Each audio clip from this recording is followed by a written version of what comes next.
And then you just want to speak a bit for me? Hello? Check. 1, 2. Test. Beautiful. 1, 2. Killing it. Yeah. Awesome. Yeah. So as long as you're going from the chest and enunciating, Cool. that'll pick you up. You don't have to get too close. So let's do it. Sounds good. Naturally, I like to start things from the beginning. So why don't you tell me where you were born and what life was like for you growing up? For sure. Born and raised in Georgetown.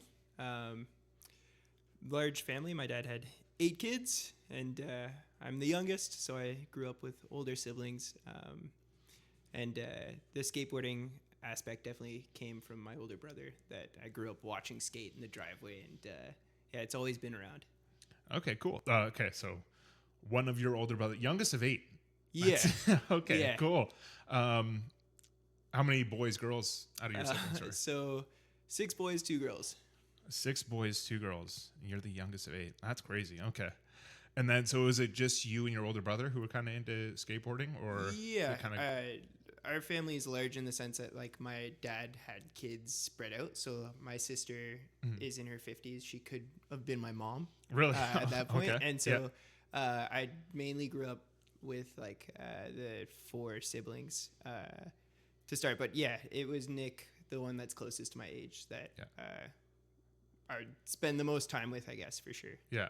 Nice. Very cool. How was school for you? Like, were you kind of studious, or Yeah, kind for of sure. slacked off a bit, or what? How'd you do? No, I think Yeah. I did all right in school. I had fun. Yeah. It wasn't like music was definitely my strong suit. And so, like, even going to high school, I switched to the Catholic school just for their music program, because that's definitely was a passion of mine. Okay. And I don't know, I've never been asked how I was at school, so off the top of my head, I mean, I passed, I got good grades. Right. Yeah, grade 11 math, I flunked, but it's because I didn't show up, or I just didn't do tests. Sure. And then I learned the lesson the hard way, because when I had to repeat the course, it put my lunch off from my other friends. And so I was like, oh, I got to actually, like, lock in and practice and do my homework, and then it's amazing how it works. Yeah, and then I you passed put in that a little course bit of with effort. flying colors. It's crazy. Yeah, it's a similar thing for me. Like grade 10 math was like the only thing I kind of had trouble with in high school, and was literally not even having trouble with it, but just like not trying at all. Like, I'm not terrible at math, but yeah, that's funny. Did you play any sports at all outside of skateboarding, or? When I was little, for sure, I think I was in like house league soccer and house league hockey and whatnot. And then middle school, I was definitely involved in theater, and so a theater kid was not the sporty guy. Okay, yeah. And skateboarding honestly came back mid-high school for me, where it's always been around, but the Acton skate park was rebuilt, and when it was rebuilt, me and my older brother just started naturally going. And at the time, the Gellert Community Center that we have wasn't around, and Mold Masters is now renovated, was the old park that, when that park was new, was not a great skate park. Yeah. And so the addition of that and just kind of like making friends and forming friendships from there is what kind of sparked everything off. Right. Okay, very cool. So I guess it was kind of like team sports weren't so much like a draw to you, eh? You were like kind of a more artistic kid, which might draw you into, like, I feel like skateboarding is kind of a very creative endeavor. Like, 100%. Right. It's everybody. It's so cool to watch, because everyone skates different, and there's no right or wrong way to do it. It's like, and the more you think outside the box, the cooler and the better it is. And so that's like the inspiring thing, because we can show, when we're doing our programming, kids one skater that skates this way, and then the next day show them, like, hey, you thought that was cool, check out this dude, he's still skateboarding, but it's completely different, and it's a different style and maybe a different terrain, but right, it's all the same thing. Yeah, so many ways to skin a cat. Yeah. In that field. I guess, I mean, I don't know how to answer the question. I've been collaborative, I guess. And I'm okay with team sports, and I'm good individually, but I just am lucky enough to find this little passion. Right. And Yeah, okay, very cool. Yeah, I mean, maybe I should make the assumption. So, like you said, you used to play soccer and hockey, and I guess that were really stuck as much. Yeah. And so I didn't mean to say, like, no worries. I hate being on a team. That's not what I was implying there. But Cool. So after school, so you do elementary, high school. Did you go to post-secondary at all? I went to Conestoga College for just a general business. Outside of high school, I didn't know what to do, and my father owned an ice cream factory, so I worked a year at the factory, and then still went to school for general business because I had no clue, but I figured business couldn't hurt. Right. And so I did the 2-year program, and then was like, okay, there's an extra third year I can do to get like an advanced diploma or whatever. And it was during that third year that COVID hit and everything switched online. Mm-hmm. And I just lost all motivation to like sit at home behind a screen when it was like really nice days. And that's when the new community skate park was like just built. Mm-hmm. And so instead of doing the assignments I needed to do, I had dropped the classes and I just went to the skate park and taught my first lesson. Yeah. It was hard to stay motivated for a lot of people during COVID. 100%. And it was a benefit for skateboarding in the sense that like extracurriculars for kids, like hockey was canceled and soccer was canceled. Public parks stayed open.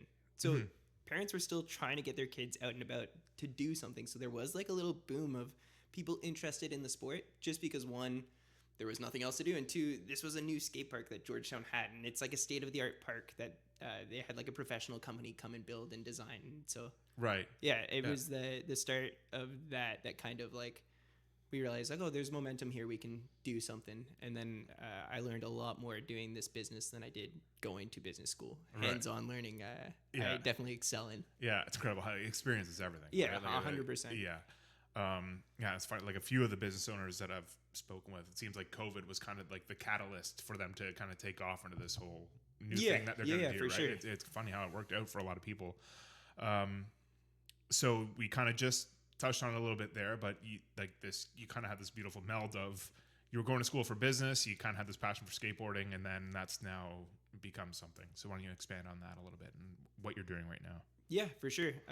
So from the one lesson I taught at the park, word of mouth, the power of those Facebook mom groups. I had an army.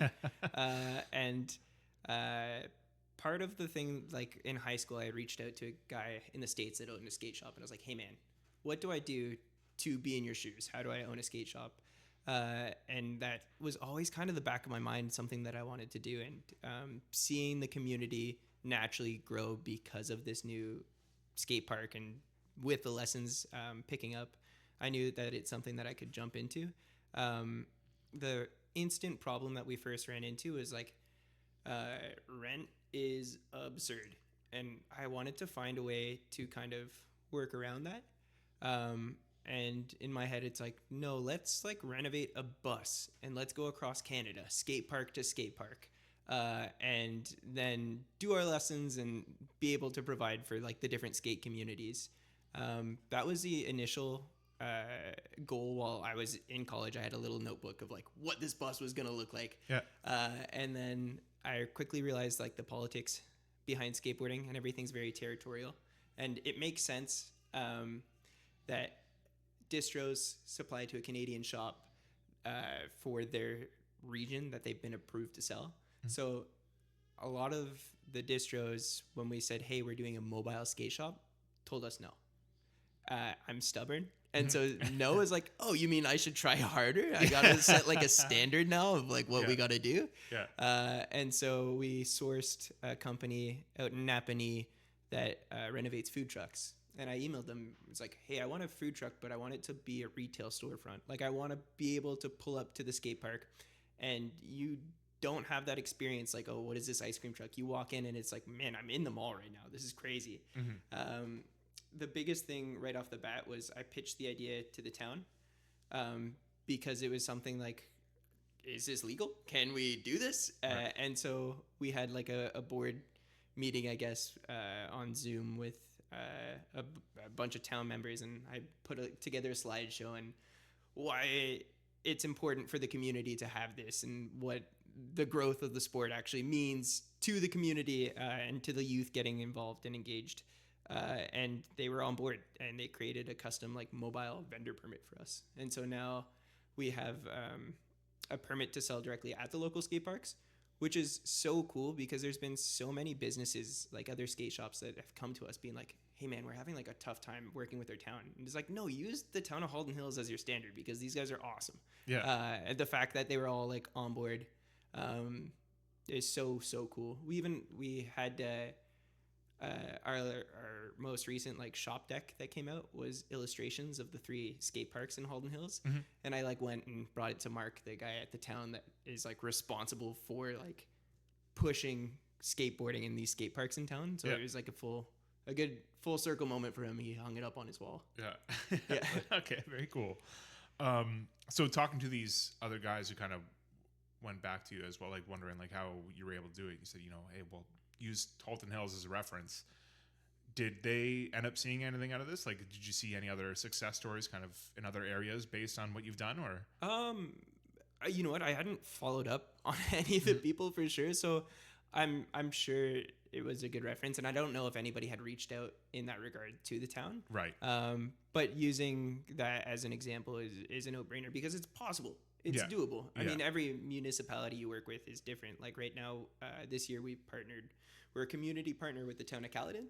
Okay. Which is cool, and we're doing some events with them. But even like the process of like giving them the insurance slips, it needs to be formatted in a way that was different than when we dealt with the town of Halton Hills, and everything's like a little bit.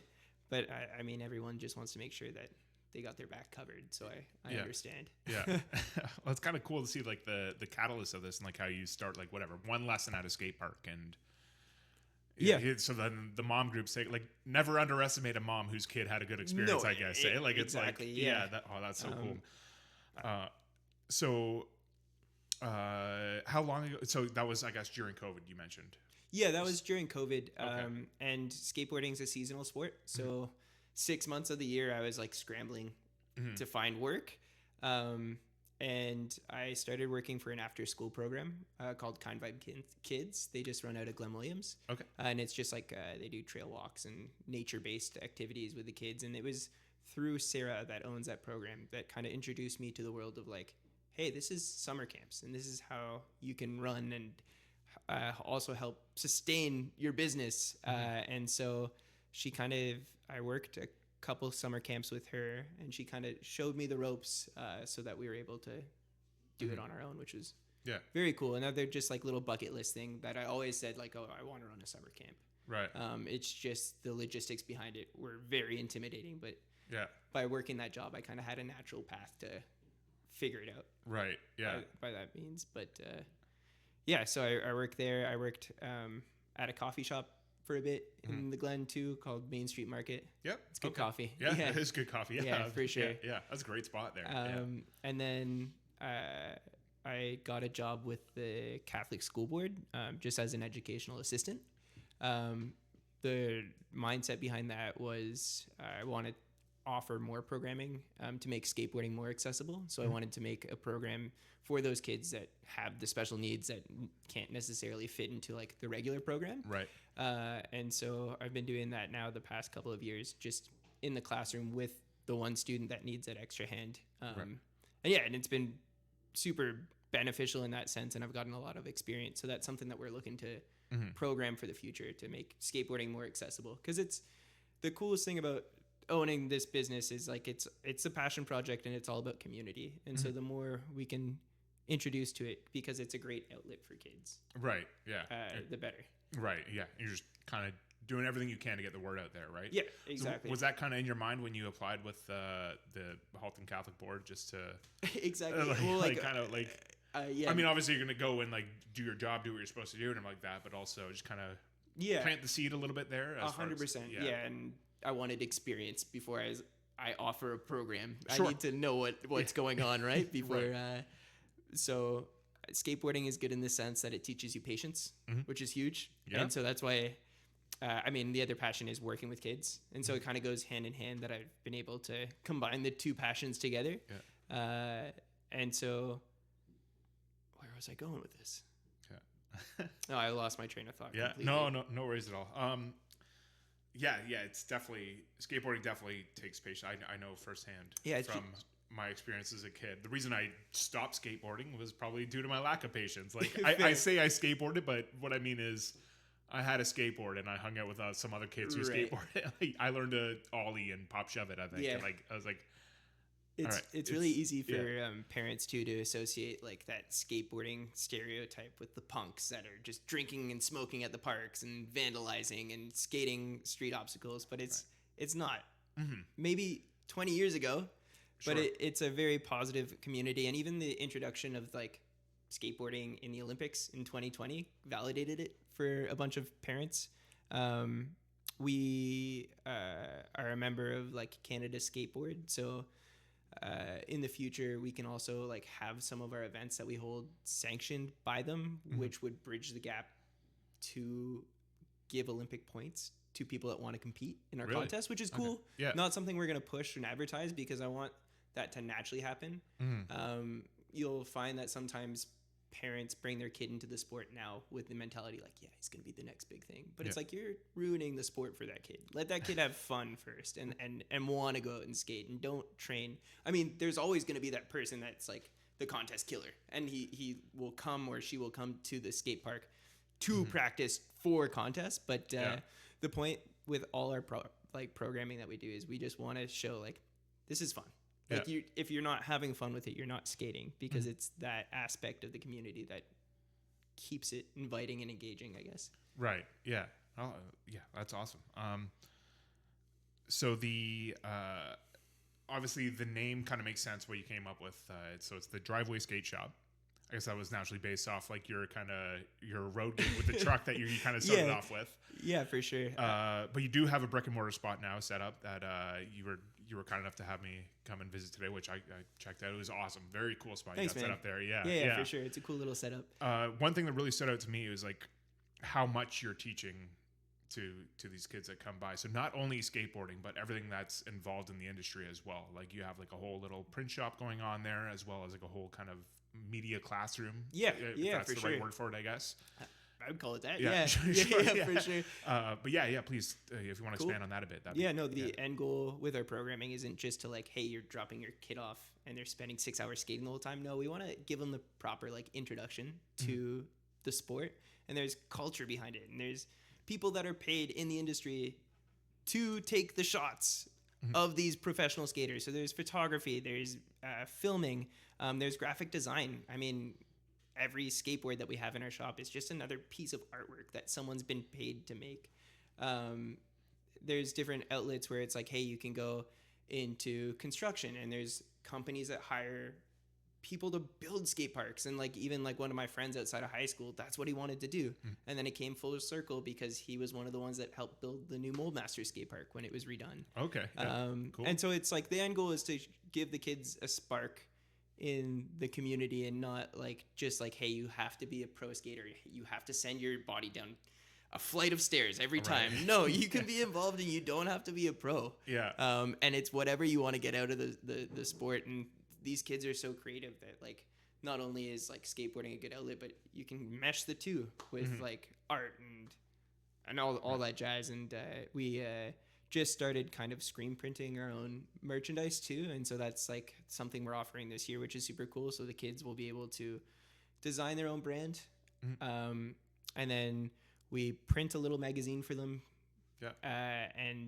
Because the big thing in skateboarding is like, print isn't dead. Everything's going digital, but there's still like those core little magazines that are coming out highlighting their local communities, which is sick, which is important for us to show the kids. And then they get to like print their own merch at the end of the brand that they created, and kind of get that spark, which is mission success. That's end goal. Yeah, that's so cool, and that's gotta be such a great experience for them too. To like they're not just learning how to do a kickflip or do whatever, like ride the half pipe. Like, they're learning this whole thing of the industry, what's involved in it, right? 100%. Yeah, that's so cool. At your location there too, I was also able to check out the skate shop and a lot of your merchandise there. You seem to have a very big focus on, obviously, so you just mentioned you kind of print out and have your own kind of store merchandise, but as well, you have a very big focus on Canadian products and local products as well. Yeah, for sure. I mean, back to what I was saying when we first started with the mobile shop idea, all the distros saying no, and I'm stubborn. I was like, no, okay, we're going all in.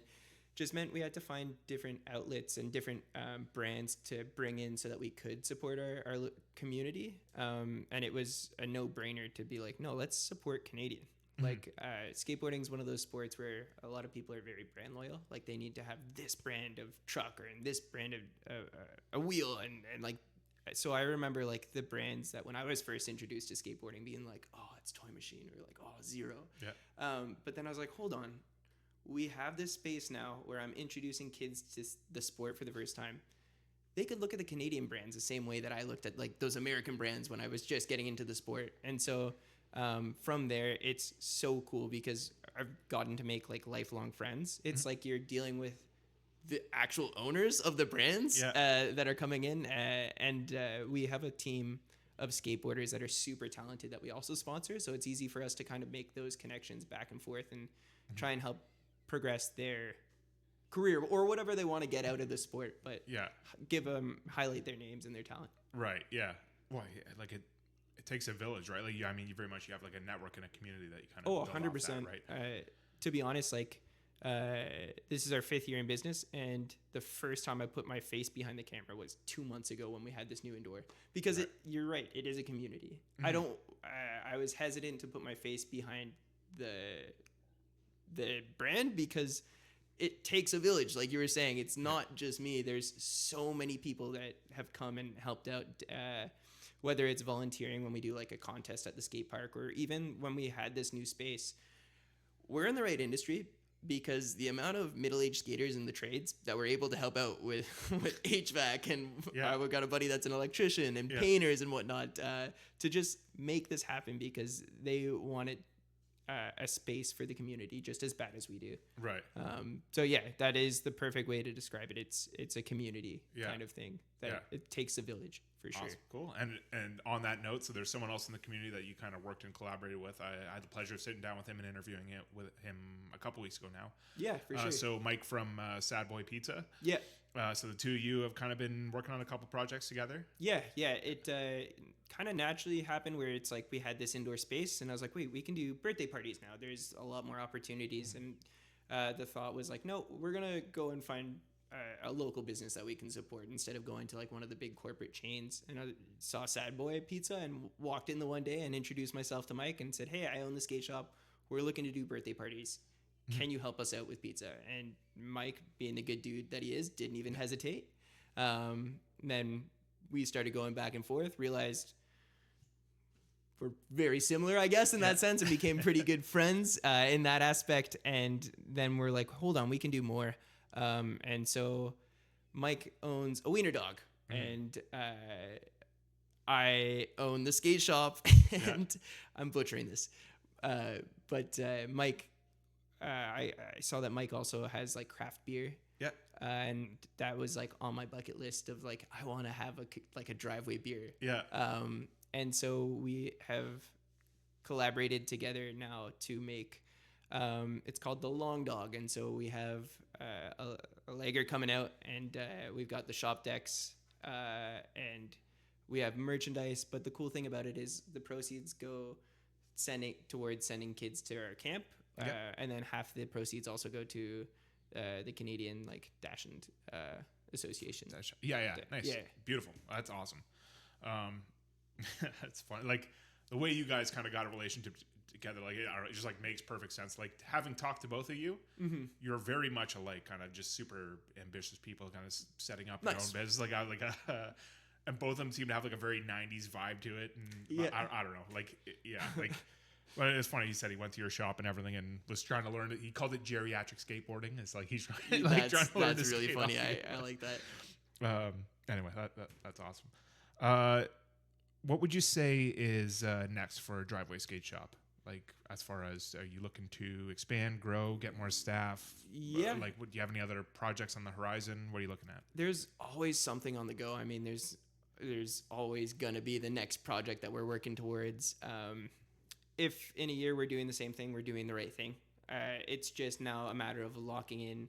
I mean, this year the opportunity with the town of Caledon was huge, and so being able to grow that and then offer and partner with other municipalities in the future would be very cool to kind of keep growing, because it's important to us that like these kids are being introduced to the sport the proper way, right? Like, Right. and they're showed the whole industry, and so the more we can kind of introduce, the better. Yeah.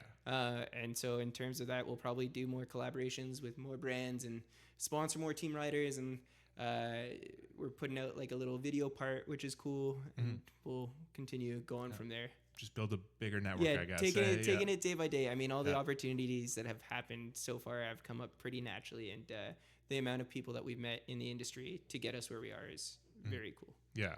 Awesome. Very cool. And then for yourself personally, what's life like outside of the business? Well, what are you doing on your days off, if you have any? Or Yeah, like, that's fair. like, Now it's getting tough because with the nicer weather, it means skateboarding's back in session. So it's like the lessons are back up at the skate park. But in my free time, I definitely like music a lot. And so just jamming out with some friends is always fun. What else do I do? Because that's also another thing I struggled with, separating Tom from driveway, because for a bit that's all I was doing. right. Where now it's kind of grown to a point where I can kind of figure out who Tom is, Yeah, if that sure, makes yeah. sense, without skateboarding, because it's literally impossible to have a conversation with someone right now Yeah. without them saying, "Oh, skateboarding," Yeah. Yeah. Right. Yeah. which I will gladly talk your ear off about skateboarding for Sure. hours for Yeah. sure. But yeah, outside of this business, it's music, I guess, hanging out with friends, and literally just finding the next thing. I don't think my brain will ever stop. I think if this business continues or goes down, I will just find the next thing to do. I grew up with the older siblings and the punk rock mentality of not living someone else's dream, to do your own thing, and I will take happiness over money any day. Yeah. Oh, yeah. So that's that. That's awesome. Like super admirable. And I think that's what it takes to get a business off the ground, kind of thing. Like you kind of have to have that passion, and it's like, it almost does become your identity for a bit too, right? Like you got to kind of put the blood, sweat, tears, and hours into it to kind of make anything happen, right? For sure. So, and that is very punk rock. Like that's like, Yeah, you kind of have to, it. again, blood, sweat, and tears into it. That's that's awesome. So kudos to you. Thanks, man. Is there anything we missed about Driveway Skate Shop? Anything else you want to kind of say or expand on? The name came from two places. So the one was like for mobile, so technically we can go driveway to driveway. But for the most part, like the skate park for kids or anybody starting out can be intimidating, because instantly you go there and there's people that are better than you or older than you, and you're intimidated to try because you feel like a beginner. But your driveway is usually the spot that you feel the most safe, where it's like, yeah, I'm going to practice these skills and then maybe one day take it to the skate park. So by calling ourselves Driveway and bringing the driveway shop to the skate park, we wanted to create that inclusive environment at the skate park where anybody can come and feel safe, and there isn't that intimidation factor. And if there ever is, we're there to make sure that everyone's chill, because skateboarding is a sport, and I love it because I'll go to the skate park and I'll have friends that are mid-40s, have kids. I'll have friends that are 9 years old that are better than me at skating, because you're on the same playing ground. Right. It's instantly a community where it doesn't matter like your beliefs or your gender or your race or anything. It's a universal language. I backpacked last year across Europe on a skateboard trip, and that's how we programmed our summer camp last year, because every day I wanted to show them a different community from across the world and how skateboarding's kind of impacted them. And literally, I just had my board in my backpack, and I made so many friends. And even in France, where instantly it was like, oh, English isn't the first language. Yeah. Went to the skate park, instantly made a friend, and then they toured me the city and toured me the spots, and like made the connections from there. So it's a universal kind of language in that aspect. And so the name Driveway also comes from creating a safe place at the skate park. Right. Yeah.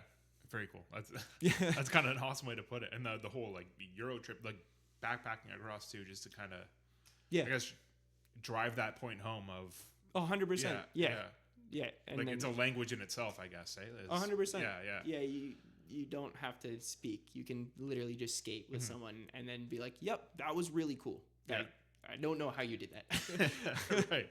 Awesome. Very cool. All All right. Any final thoughts at all, like regarding the business or outside the business? Anything you would like to say to anybody at all who's listening? I mean, we have youth programs running right now. Our summer camp registration is open. We do birthday parties. We have a separate page for the female skate community.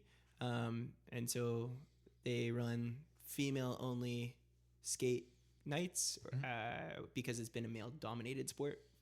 Now that we have this roof over our head, we can kind of like tailor. It's like, no, this is the ladies' night. Right. And so we call it Driveway Skate Gals, and they ran their first one on the 25th. And on the poster, we put no boys allowed. So like, I didn't even show up. It's like, I'm not going to be there. Right. And it was a mission success. So on Instagram, you can follow us at Driveway Skate Shop. If you want to check out the female scene, Driveway Skate Gals, and then all the information about our programming and future events coming up are at drivewayskateshop.com. All right, perfect. I was going to ask where can people find you, but you're on top of it. You're there it is. You know how to get the word out there. Awesome. Thomas, thank you so much for sitting down with me today, man. Thanks for having me, man. I had a blast. Cool. I hope I made coherent sense and you said absolutely some did. things. Yeah, cool. No, you crushed it, man. Yeah, Sweet. Great.